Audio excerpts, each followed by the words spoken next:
베드로전서 2장 9절에서 12절입니다. 그러나 여러분은 택하심을 받은 족속이요 왕과 같은 제사장들이요 거룩한 민족이요 하나님의 소유가 된 백성입니다. 그래서 여러분을 어둠에서 불러내어 자기의 놀라운 빛 가운데로 인도하신 분의 업적을 여러분이 선포하는 것입니다. 여러분이 전에는 하나님의 백성이 아니었으나 지금은 하나님의 백성이요 전에는 자비를 잊지 못한 사람이었으나 지금은 자비를 입은 사람입니다. 사랑하는 여러분, 나는 나그네와 거류민 같은 여러분에게 권합니다. 영혼을 거슬러 싸우는 육체적 정욕을 멀리하십시오. 여러분은 이방 사람 가운데서 행실을 바르게 하십시오. 그렇게 해야 그들은 여러분더러 악을 행하는 자라고 욕하다가도 여러분의 바른 행위를 보고 하나님께서 찾아오시는 날에 하나님께 영광을 돌릴 것입니다. 반복해서 말씀을 드리는데요. 베드로 사도를 뿐만 아니라 사도들의 글을 보면 또 구약의 예언자들의 글을 보면 강조하는 것이 두 가지입니다. 하나는 자신이 누구인지를 알라는 것이고요. 자신이 하나님의 백성, 하나님의 자녀라는 사실을 분명히 깨닫고 알아야 된다는 사실입니다.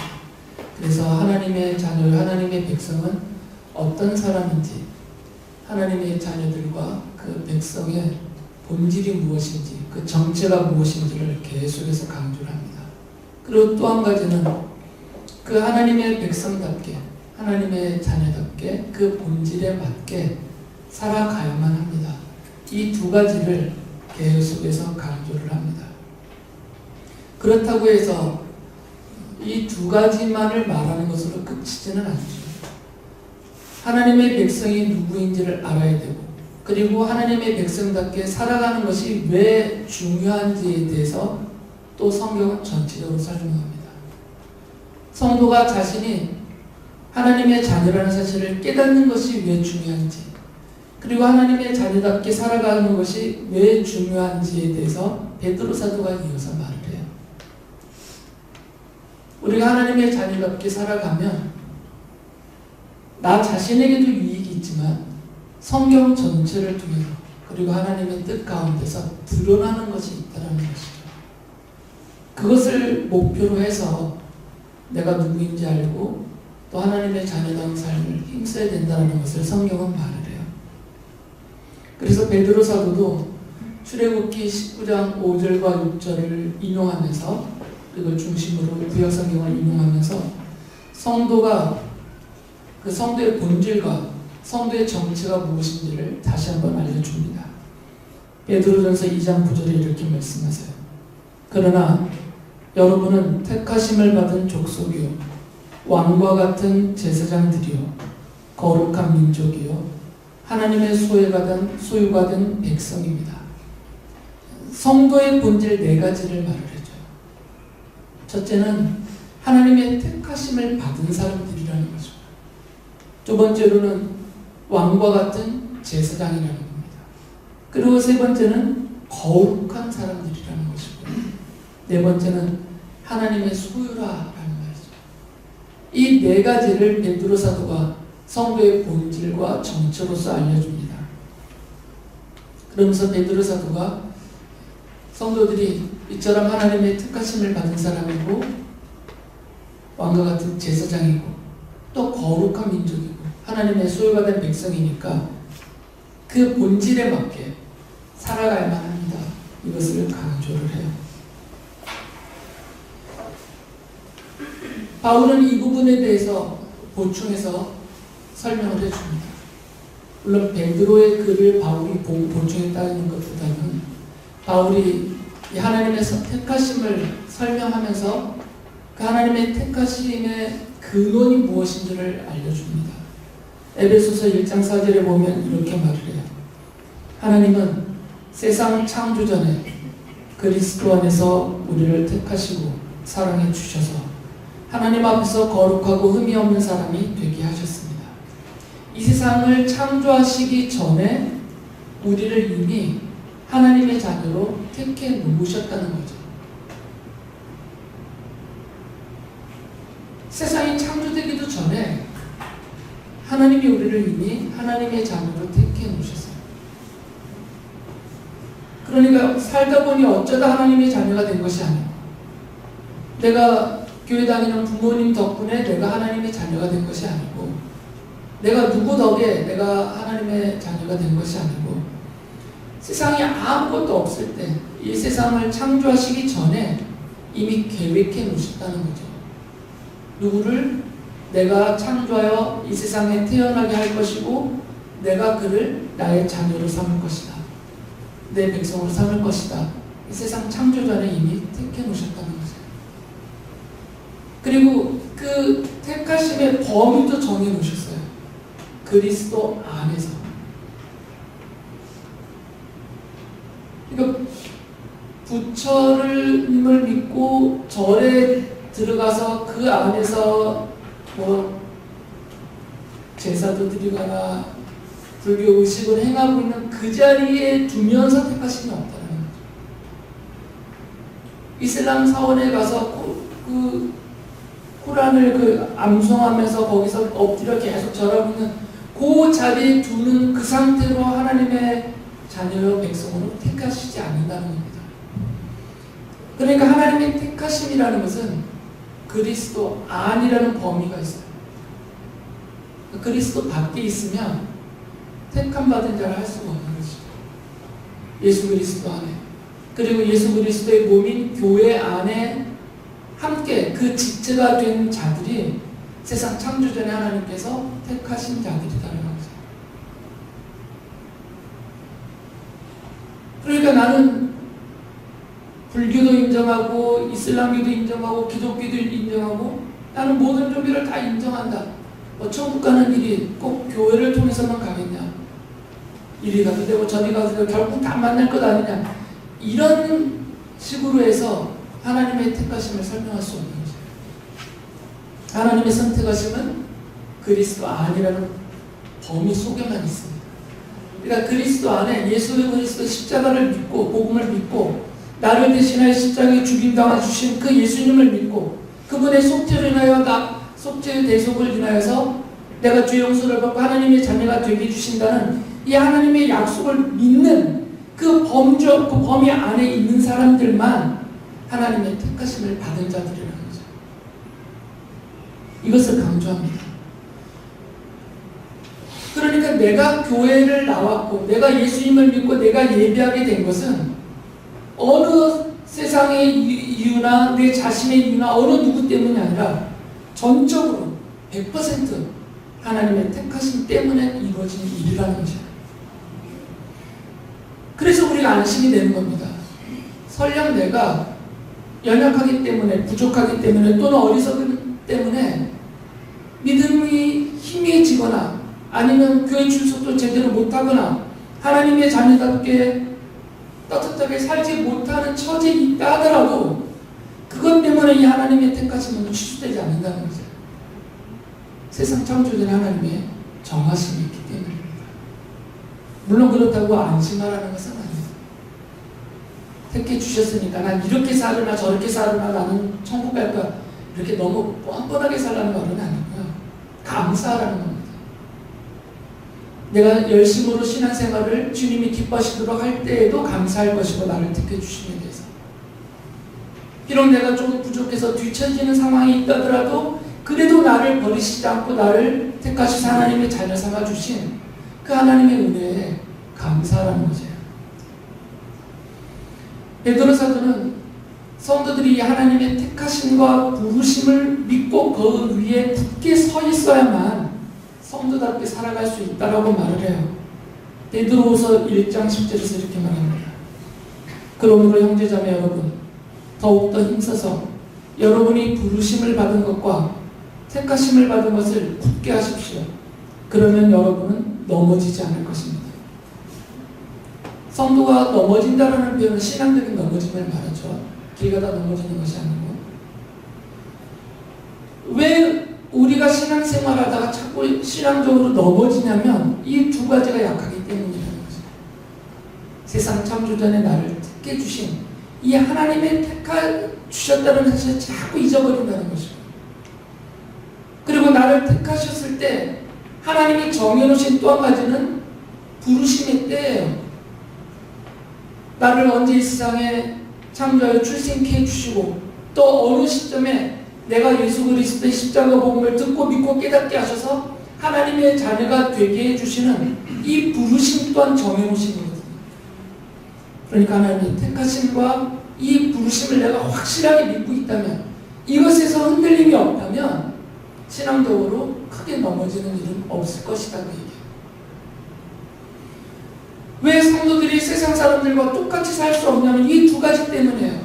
나를 하나님의 자녀로 택하셨기 때문에, 그리고 예수 그리스도의 십자가 죽으심으로 나를 부르셨기 때문에, 이 명백한 두 가지 사실 때문에 내가 주님을 모른다 할 수도 없고, 내가 세상으로 빠져들어가서 주님을 믿지 않는 세상 사람들처럼 그렇게 해서 마음껏 살 수가 없는 것이에요.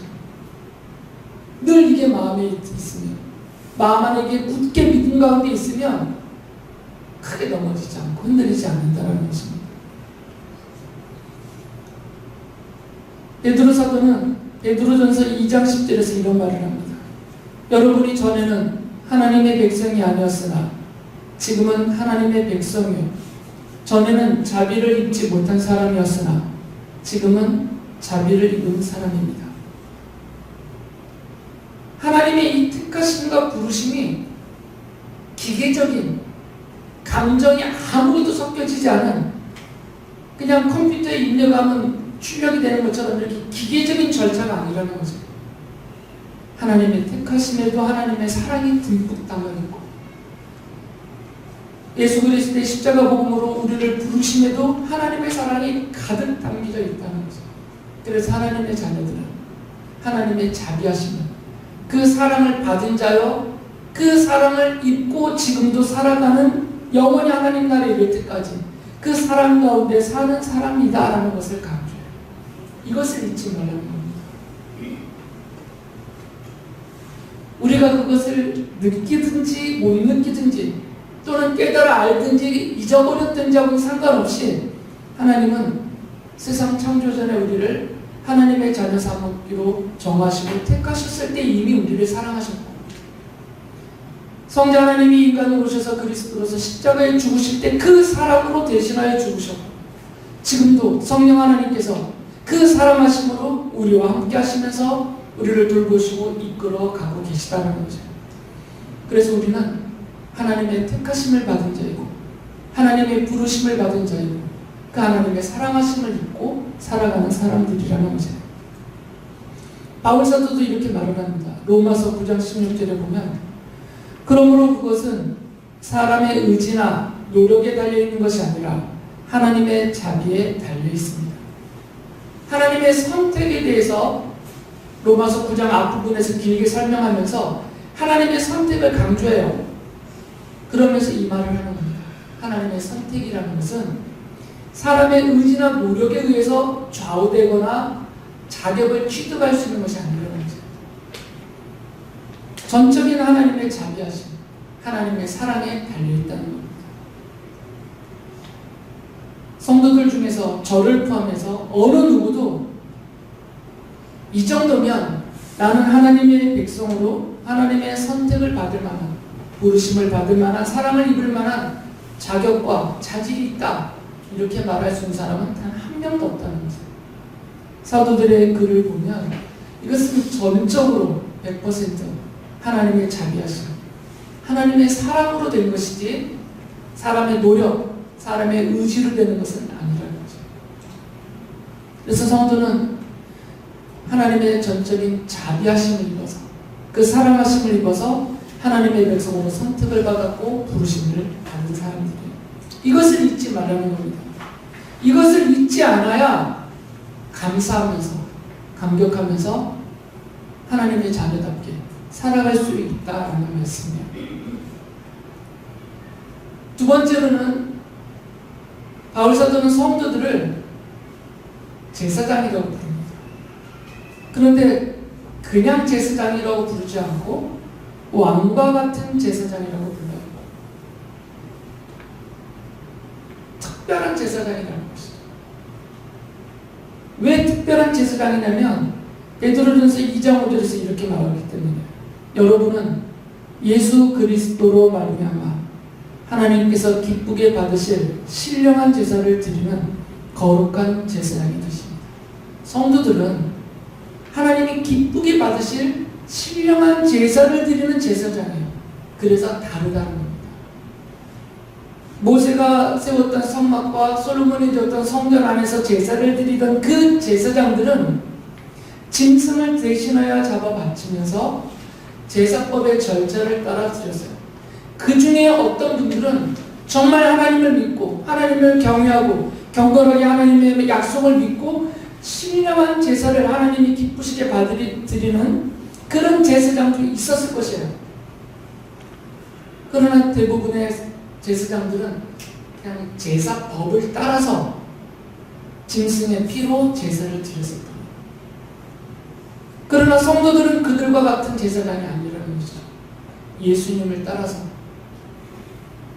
거룩하신 대제사장이신 예수님을 따라서 날마다 하나님이 기쁘게 받으실 짐승의 피를 잡아 바치는 제사장이 아니라 하나님이 기쁘게 받으실 영적인 신령한 제사를 드리는 거룩한 제사장이라는 것이죠.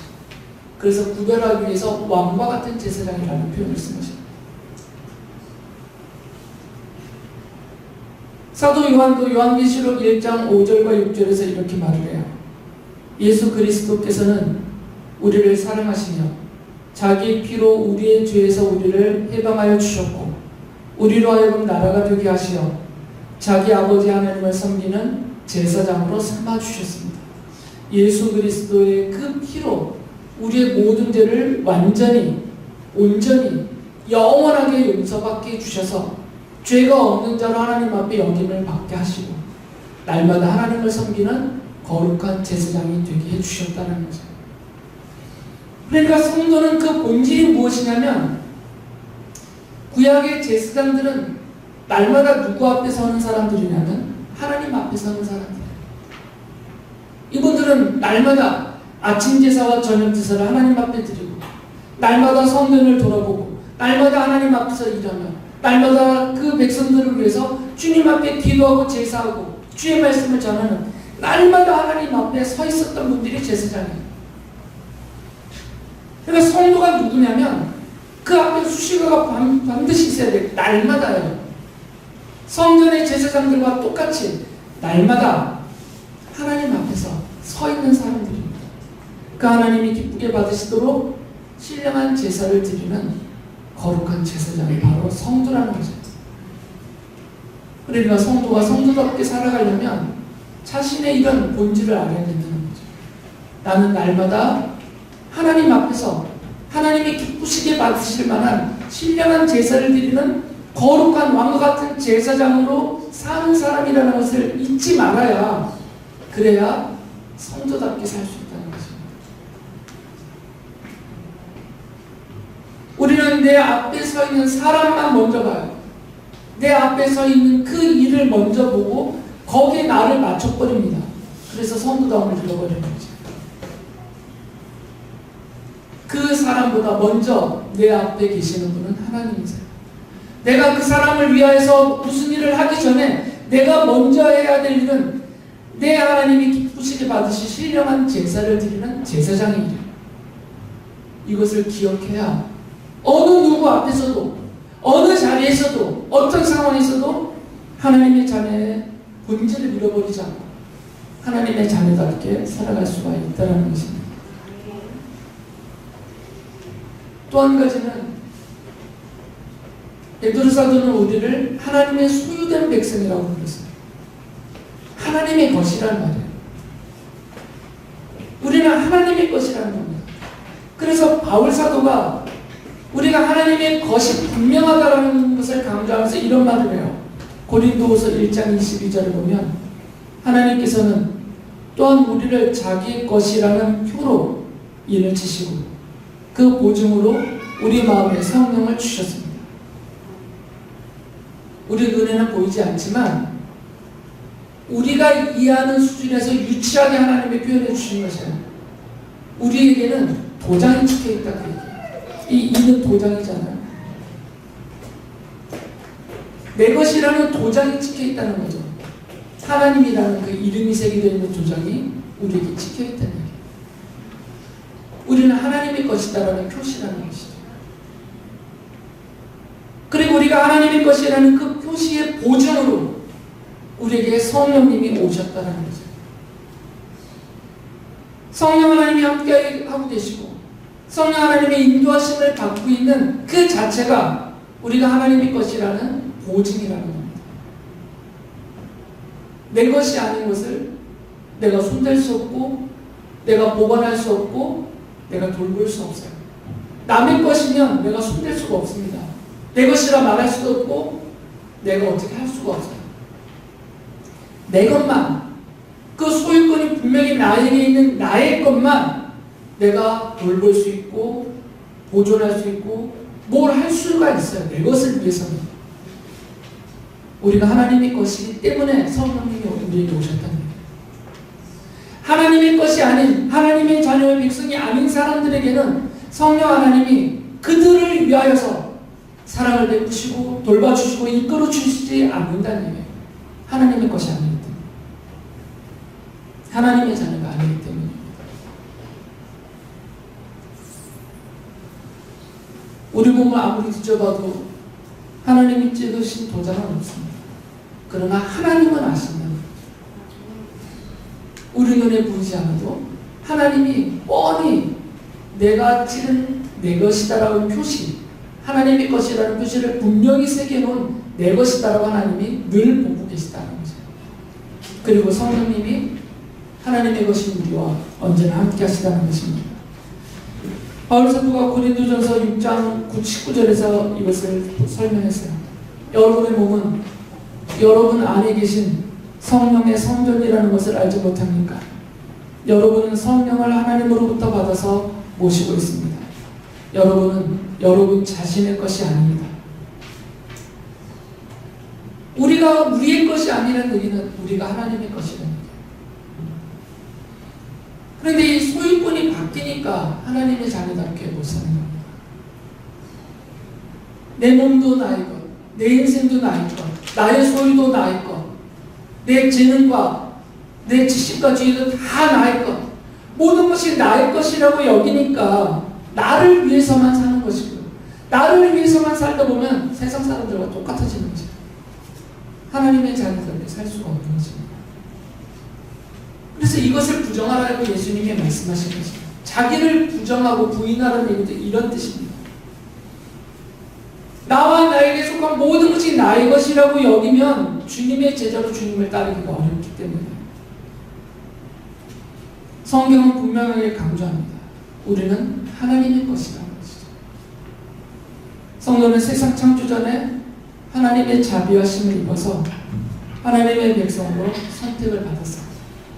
그리고 성도는 성령 하나님께서 그 안에 계시는 하나님의 소유로서 거룩한 하나님의 백성입니다. 성도인 우리들은 하나님이 기쁘시게 받으실 신령한 제사를 날마다 하나님 앞에서 드리는 거룩한 제사장입니다. 성도로서 우리가 이러한 자신의 본질과 신분을 잊지 말고 그것에 합당하게 하나님의 백성으로서 살아가야 합니다. 이것이 사도들을 통해서 우리를 향하여서 하나님이 원하시는 바입니다. 베드로 사도는 우리가 하나님으로부터 원래는 멀리 원수의 자리에 떨어져 있었던 사람들인데 바울 사도도 같은 말을 해요. 예수 그리스도가 우리를 대신해서 십자가에 죽으시면서 우리를 하나님 앞으로 이끌어 인도하여 오셨다라고 말해요. 어둠 속에 속하 있던 우리들을 하나님의 빛 가운데로 이끌어 주신 분이다라고 제가 읽어드린 본문에서 말씀을 하세요. 베드로전서 3장 18절에서 이 부분을 강조합니다.